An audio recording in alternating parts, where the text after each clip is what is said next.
Mainstream sports media is ignoring a massive, inexcusable blind spot.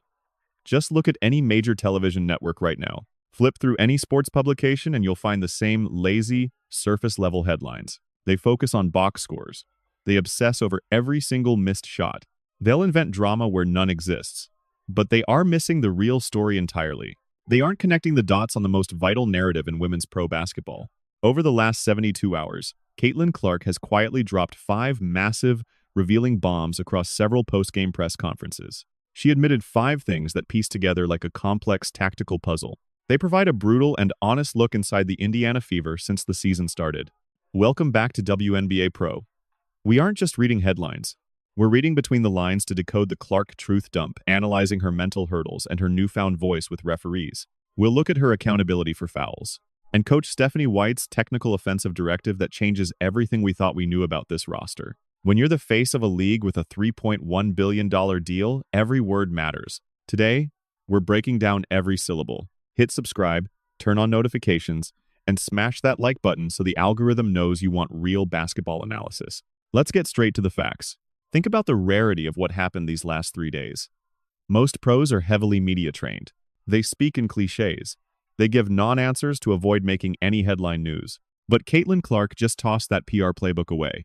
She offered a level of transparency you rarely see in the modern game. We have to start with the technical foul, because this moment exposed a dynamic in the Fever locker room that defines their leadership.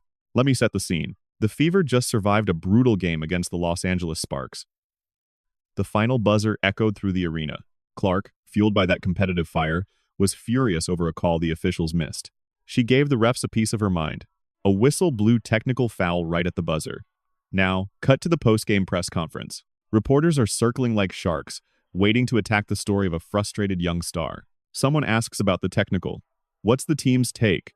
Coach says, I will take this one. Regarding the officiating, that is. I was just going to say, I deserved it. Yeah. Pay very close attention to what happened next. This is where the story actually begins to shift. Coach Stephanie White leaned into the mic instantly. She tried to take the bullet. She wanted to protect her player, saying she'd handle it before Clark could speak. But Caitlin Clark cut in. She interrupted her coach to state clearly, I was just going to say, I deserved it. Stephanie White laughed and replied they shouldn't be paying any extra fines to the league. Replay that exchange in your mind. Analyze the psychology. The coach tried to shield her superstar, but the player refused the help. She wouldn't blame the refs. She wouldn't make a single excuse. She admitted she crossed the line and owned the mistake without any hesitation. That isn't just PR. That's real emotional growth. That's raw accountability. That's the internal leadership and chemistry between a coach and a star that builds a legitimate championship dynasty for the franchise. Despite all the chaos, after months of inconsistent messaging from the front office, this exchange proves that White and Clark are truly communicating and trusting each other in real life. Now, let us talk about what Caitlin Clark said regarding the officiating situation just days before she ever received that technical foul. This is where the evolution of her game becomes obvious. Honestly, they do not even need any more proof than this. Look, the reality is that many of us spent a lot of time this offseason serving on various committees to try and fix this officiating problem. And our goal was clear. Everything needs to be called. Freedom of movement must be a real priority. It simply was not there tonight. I expect a calibration, but it felt a lot like last year to me. Of course, it was just a lot of fouls. I think that there is going to be a real adjustment. Following that opening night loss to the Dallas Wings, Clark stood at the podium and said she honestly could have probably drawn a couple more calls on those plays, but that it was okay. Do not let the polite delivery fool you. That is a massive shift in the narrative for this star. For the first time in her pro career, Caitlin Clark is publicly and explicitly acknowledging that she is not getting the whistle she clearly deserves. Remember back to her 2024 rookie season. The 2024 version of Clark was physically battered, absorbing every hard foul, blindside screen, and uncalled hack in the paint without a whistle. Back then, she said nothing to the media about it. She simply took the punishment in silence. The 2026 version of Caitlin Clark has found her voice, and she understands her leverage. She knows the massive percentage of economic activity she generates for this league, and she is no longer willing to quietly accept a different set of rules. She is attacking the basket. She is initiating heavy contact and firmly putting the officiating crews on notice that she expects the foul calls to be made. But the most important revelation from the last 72 hours has absolutely nothing to do with the officiating crews. It is about a brand new, highly technical coaching directive from Stephanie White that the mainstream media has not bothered to explain. The best thing I can do for this team is play make. I can score, but I am best at making plays. I know that getting into the paint and spraying it out to my teammates is my job. That is exactly what I am trying to focus on. It helps shift my focus away from feeling like I need to make every single bucket. When I get in the paint, good things happen for the whole team. I can get to the free throw line and finish at the rim. My speed and burst are finally back. Stephanie White publicly revealed that the Indiana Fever are implementing a completely new offensive philosophy designed specifically for Caitlin Clark. White stated that Clark is challenged to play inline to inline across the floor rather than just top of the key to top of the key. Let us translate that coach speak into real basketball terminology. When Stephanie White says inline to inline, she is officially confirming the off-ball strategy that the hardcore fan base has been debating since the day she was drafted. She is telling the world that the days of Clark simply walking the ball up the court are officially over. Stopping at the top of the arc and waiting for a play to develop is done. The era of stationary dribbling is over. The directive is clear. Do not just stand at the top of the key and hold on to the basketball. Move through the lane, cut hard through the paint, come off staggered screens, and get from one side of the floor to the other. This strategy isn't about taking the ball out of Caitlin Clark's hands. It is about fundamentally changing exactly where on the floor she actually receives the ball. Instead of starting from a dead stop 30 feet out, she is moving through complex actions to receive the ball in rhythm, while already attacking the rim. The tactical theory is that continuous movement creates significantly easier shots. It is far better than catching the ball while standing still against a set defense. This new tactical directive connects perfectly to the blunt and accurate critique delivered by sports analyst Rachel Dita following the opening night loss. Data went on her platform and made a point that must be addressed directly. She argued that the Indiana Fever should have picked up their chemistry right where they left it last season. She pointed out that the ball movement was looking terrible in that first half against the Dallas Wings. She pointed out the cold facts. The Wings racked up 10 more assists than Indiana in just the first half. She claimed the Fever offense looked totally isolated and stuck in the mud. That critique is 100% valid. With Caitlin Clark leading, the season opener saw a slow, stationary offense. Clark stood at the top while Kelsey Mitchell was stuck out on the wing. Aaliyah Boston was anchored in the post. No backdoor cuts. Absolutely zero movement off the ball. No secondary plays were run to rattle the defense. That simply isn't the Indiana Fever playing at their peak.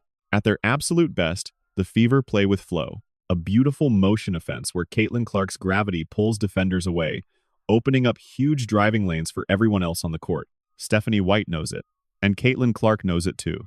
WNBA Pro has been demanding this specific change since the final buzzer of opening night. This new coaching directive is the direct technical answer to what the fans and Rachel Doss saw. It is an admission that the stagnant offense is broken and a promise that motion is back. This shift leads us to our third point, that famous three-point slump. Progress. Look, I have only hit 1 3 tonight, but honestly, I haven't let that get into my head.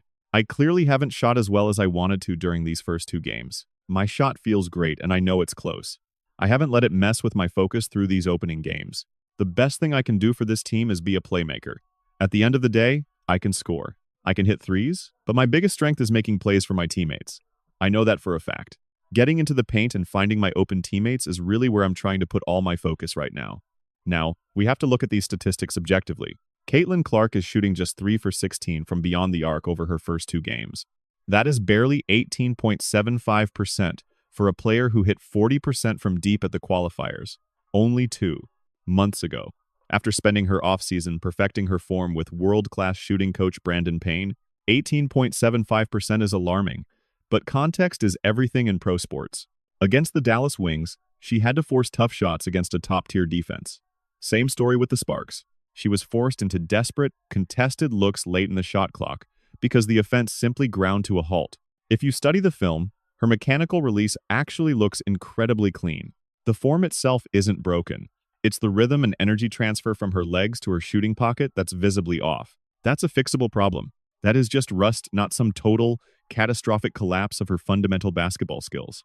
Caitlin Clark addressed this in what might be the most revealing, brutally honest post-game comment of her whole career. While discussing her physical health and those shooting struggles, Clark admitted there are days she still feels sore, but it is really about the mental battle. Your body is fine since you put in the work. It is just about clearing that mental hurdle. Stop and think about how heavy that is. She's telling the world she's fighting a serious psychological battle on the court right now. Medically, she knows her body is capable. She knows her shot is there. But after 14 grueling months of nonstop basketball and all those terrifying injury scares, flagrant fools, along with the relentless pressure of carrying an entire league's economy on her shoulders, the mental trust in her own body is still rebuilding. The physical punishment she endured has built a psychological barrier, and she is being remarkably honest about it. That's far more honest than the canned responses you will get from 95% of professional athletes. Most players actively hide their mental struggles. They project false bravado and an unbreakable confidence that they might not actually feel on the inside. They give safe, boring answers about just getting back to the gym and working through it. Caitlin Clark didn't do that. She told the raw truth. The mental hurdle is real.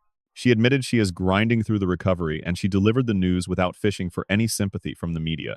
She spoke with clinical precision, like an athlete reporting on her own healing with total objectivity. Here is the brutal truth that the mainstream sports media is just failing to grasp right now.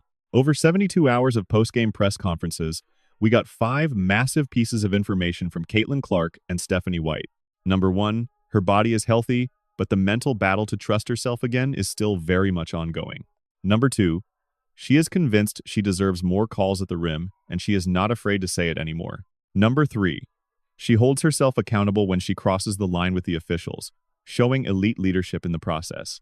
Number 4, her three-point shot is statistically cold, but her shooting mechanics remain fundamentally perfect. And number 5, head coach Stephanie White has introduced a specific off-ball tactical shift designed to create a better rhythm and easier looks for Clark. This news is not a disaster.